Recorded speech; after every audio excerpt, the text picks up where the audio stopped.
Hi friends, అందరికీ నమస్కారము. సప్తఋషి ధామం and సొల్యూషన్స్కి స్వాగతం. వాట్ ఈజ్ స్పిరిచువాలిటీ అన్నది మనం ఇంతకుముందు వీడియోలో మాట్లాడుకోవటం జరిగింది. దానికి కొనసాగింపే ఇప్పుడు మనం చేసే ఈ వీడియో.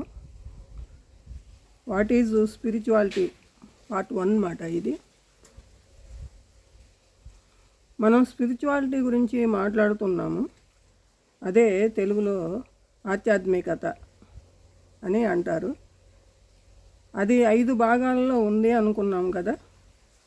అయితే ఇప్పుడు ఒక్కొక్కటిగా తెలుసుకుందాం అన్నమాట. 1 శరీరము, 2 మనస్సు, 3 బుద్ధి, 4 ఆత్మ, 5 పరమాత్మ కదా మనం అనుకున్నాం కదా ఇంతకుముందు వీడియోలో. అయితే ఇప్పుడు మనం శరీరం గురించి తెలుసుకుందాం. ఎందుకంటే ఇంతకుముందు వీడియోలో మనము అన్నిటి గురించి కొంచెం కొంచెంగా అలా టూకీగా తెలుసుకుని మొత్తం టోటల్ వీడియోని కంప్లీట్ చేశాము. దాన్ని విస్తారంగా ఒక్కొక్క దాని గురించి తెలుసుకునే ప్రయత్నం చేద్దాం. ఇవన్నీ మనం క్లియర్గా తెలుసుకున్నప్పుడేనండి మనకి అసలు స్పిరిచువాలిటీ అంటే ఏంటో అర్థమయ్యేది. ఇది ఏదో 2 మాటల్లో చెప్పేసి ఏదో 10 నిమిషాల్లో ముగించేది కాదు మాట. మనం కొంచెం ఓపిక ఉండాలి, సహనంతో కొద్దిగా తెలుసుకునే ప్రయత్నం చేయాలన్నమాట.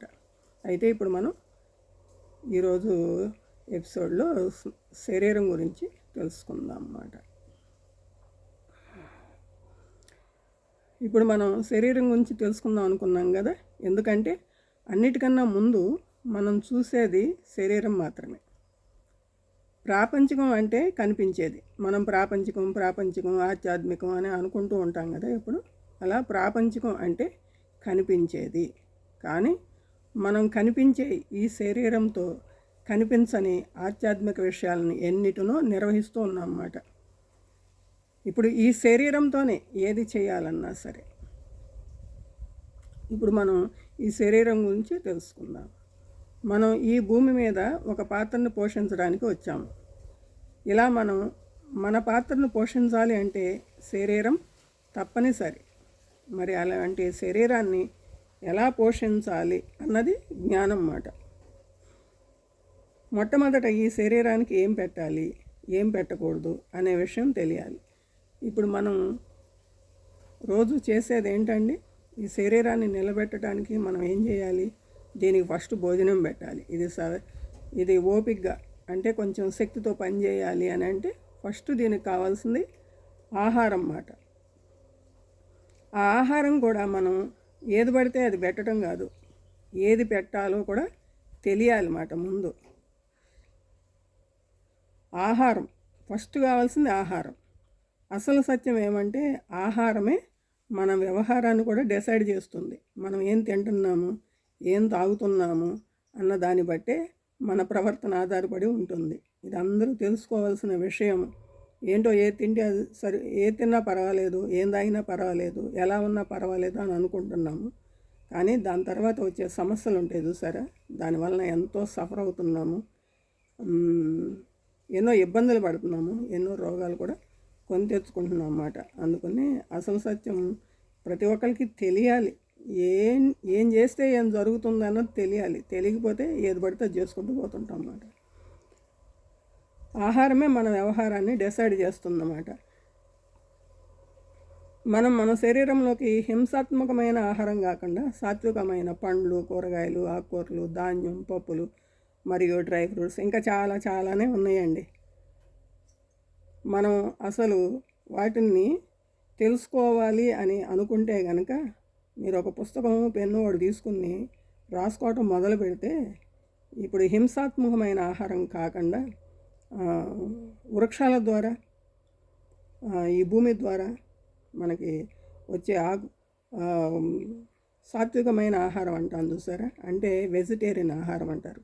అసలు ఎంత ఉందో చెప్పలేమన్నమాట. అవన్నీ అసలు కొన్ని అయితే మనకు తెలియని కూడా తెలియదు. అసలు మనం ఎప్పుడు కూడా తిని కూడా ఎరగమాట. ఇప్పుడు మన వాడుకలో ఉన్న డ్రై ఫ్రూట్స్ కూడా చాలామందికి తెలియదు. అసలు చాలామంది ఎప్పుడు వాళ్ళ జీవితంలో తిని కూడా ఉండరు. మరి ఇలాంటివన్నీ వదిలేసి ఏదో ఒక హింసాత్మకమైన ఆహారాన్ని ఒక జీవిని హింసించి అది బాధపడుతూ వేడుస్తూ మరణిస్తే మరి దాన్ని తీసుకొచ్చి మన పొట్టలో వేస్తే మన పరిస్థితి ఎట్లుంటుందండి? మనకి ఆ నొప్పి ఆ బాధ అన్నీ ట్రాన్స్ఫర్ అవుతాయి మనకు కూడా. ఎందుకంటే అది జీవే, మనం జీవే, జీవిని చంపి జీవికేస్తే వచ్చేది ఏంటండి? బాధే, బాధ కన్నా తప్ప ఇంకేమీ లేదు మాట. అయితే మనము ఫస్ట్ ఈ శరీరాన్ని ఎట్లా నిర్వహించాలి అన్నది ఫస్ట్ నేర్చుకోవాలన్నమాట. మనం ఈ శరీరాన్ని నిర్వహించటం వలన సవ్యంగా మన శరీరంలో జీర్ణక్రియకు కూడా ఒక మంచి క్వాలిటీ పెరుగుతుందన్నమాట. జీర్ణక్రియలో కూడా అది సవ్యంగా పని చేయటానికి కావలసిన దాన్ని మనం దానికి ఏది కావాలో అది ఇచ్చిన వాళ్ళం అవుతాం అన్నమాట. ఇప్పుడు మీరు కారులో పెట్రోల్ కారు ఉంది, దానిలో కిరసనాలు పోసుకొని నడపగలరా? పోతుంది అది ముందుకి? ఇది పెట్రోల్ కారు, ఇది డీజిల్ కారు, ఇది గ్యాస్ కారు అని ఎందుకు పెట్టారండి? ఏది దానిలో ఇస్తే ఆ యొక్క ఫలితం మనం పొందుతూ ఉంటాం అన్నమాట. ఈ జ్ఞానం తెలుసుకోవడం కూడా స్పిరిచువాలిటీనండి. ఈ కనిపించే శరీరమే కనిపించని ఎన్నిటినూ నిర్వహిస్తుంది కాబట్టి ఇది కూడా చాలా పెద్ద జ్ఞానం. అసలు ఫస్ట్ ఈ శరీరాన్ని నిర్వహించటమే అసలైన జ్ఞానం అన్నమాట. ఈ శరీరంలో మనస్సు, బుద్ధి, ఆత్మ, పరమాత్మతో పాటు కరుణ, ప్రేమ, దయ, జాలి, సహనం, కోపం ఇంకా వగైరా వగైరా ఎన్నో ఉన్నాయన్నమాట. ఇవన్నీ కనిపించనివి. మరి ఈ కనిపించని అన్నిటినీ కూడా మరి ఈ శరీరం ద్వారానే మనం తెలుసుకోవటము, అనుభవించి వ్యక్తపరుసే స్థితి కూడా మనకి ఈ శరీరం ద్వారానే కదా వస్తుంది. మరి ఇన్పుట్ ఎలా ఉంటుందో అవుట్పుట్ కూడా ఫలితాలు అలానే ఇస్తుందన్నమాట. ఇదంతా కూడా స్పిరిచువాలిటీ బాబు. కాబట్టి ఈ భూమి మీద మనం పాత్రను సరిగా నిర్వహించాలి అంటే శరీర జ్ఞానం తప్పనిసరిగా పొందాలి. అయితే మనస్సు, బుద్ధి గురించి ఇంకొక వీడియోలో తెలుసుకుందాము. ఎందుకంటే మనకి ఓపికలు తక్కువ కదా. వీడియో కొంచెం లెంత్ అయినా సరే చూడటం ఆపేస్తారు.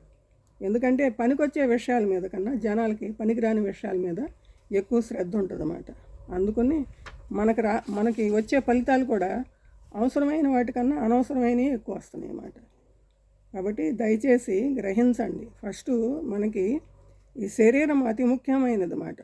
ఈ భూమి మీద మనం ఏది నిర్వహించాలి అన్న ఈ శరీరము ద్వారానే నిర్వహించాలి.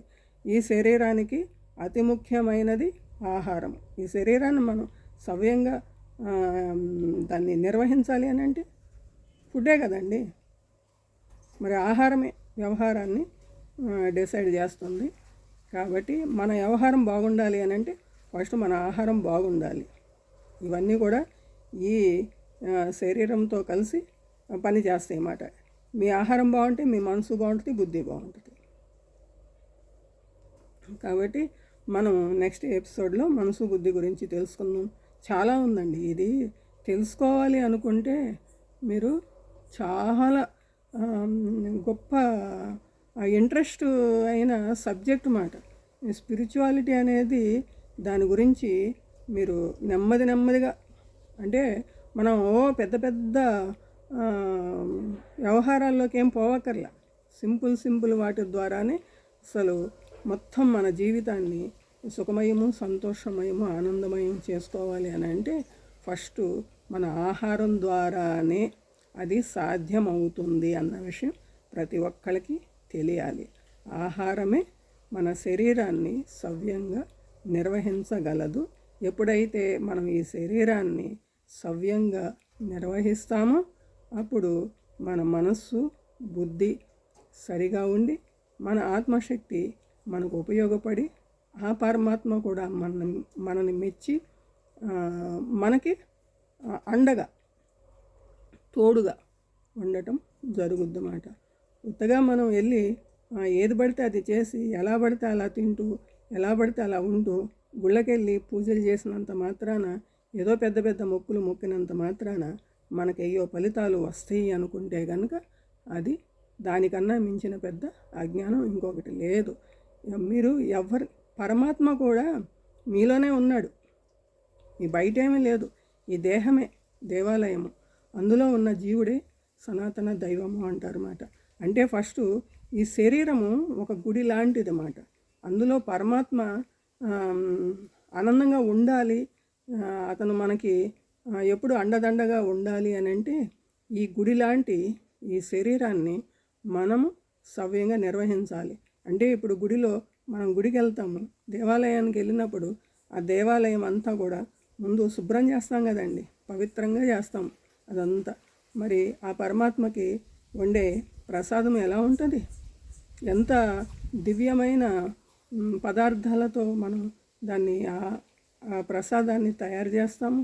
మరి ఈ లోపల ఆత్మ అనే ఈ శరీరంలో ఉన్న భగవంతుడికి కూడా మనం అదే నివేదించాలి. మరి ఏది పడితే అది పెట్టేసి, ఓ పరమాత్మ, నాకు ఈ కష్టాలు వచ్చినాయి, ఈ నష్టాలు వచ్చినాయి, ఈ బాధలు వచ్చినాయి, వాడు మోసం చేశాడు, వీడు నన్ను ఇది చేశాడు,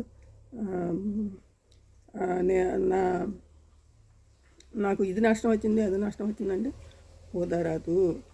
మీ శరీరమే దేవాలయం అనుకుని, మీ ఆత్మే పరమాత్మ అనుకుని, దానికి మీరు కావలసింది ఏది కావాలో దానికి అది ఎప్పుడైతే ఇస్తారో ఒక్కొక్కటి సవ్యంగా జరగటం మొదలవుతుంది మన జీవితంలో. అప్పుడు మన జీవితంలో మనకు కావలసిన ఫలితాలు వచ్చి మన జీవితము సుఖమయము, సంతోషమయము, ఆనందమయము అవుతుంది. నెక్స్ట్ ఎపిసోడ్లో మనము మనసు బుద్ధి గురించి తెలుసుకుందాము. అందరికీ నమస్కారము.